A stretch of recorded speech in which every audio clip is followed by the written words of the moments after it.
Show us around. Let's see how you craft your beers. Yeah, absolutely. So everything's served up here in front, and then I brought out some samples of our 6 core beers, but all these beers are brewed in-house. Yes. But everything happens right here in the back. So we can everything on our ABE canning line. We get really low DO numbers. We got this a couple years ago. We're working on getting a depalletizer installed, which will automatically load cans into the machine as it goes through the twist rinse. But this is kind of the end of the process. The beginning of the process, we bring in pallets of grain. We get our pallets in 2,200 pound pallets, different grains from lightly roasted to dark roasted, and those kind of create the flavor of the beer. Okay. The grain gets stacked in the back, and once we select our grain for the recipe, we have a mill room kind of hidden off in the corner where we crack the grain. Yeah. And what that does is it gives access to the starches on the inside so that the enzymes can start breaking that down Yeah. and turning it into sugar. Gotcha. So we use this auger system and we move the grain into this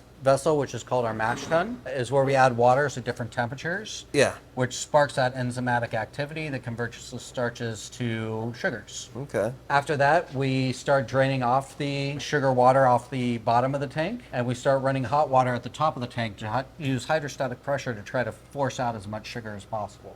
Okay. All that sugar water gets moved over into the brew kettle. The brew kettle is where we boil the beer to sanitize it.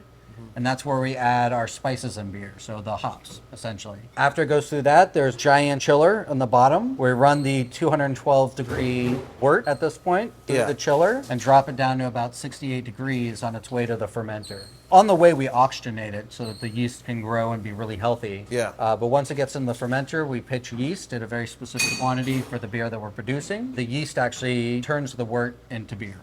Okay. And bada bing, bada boom.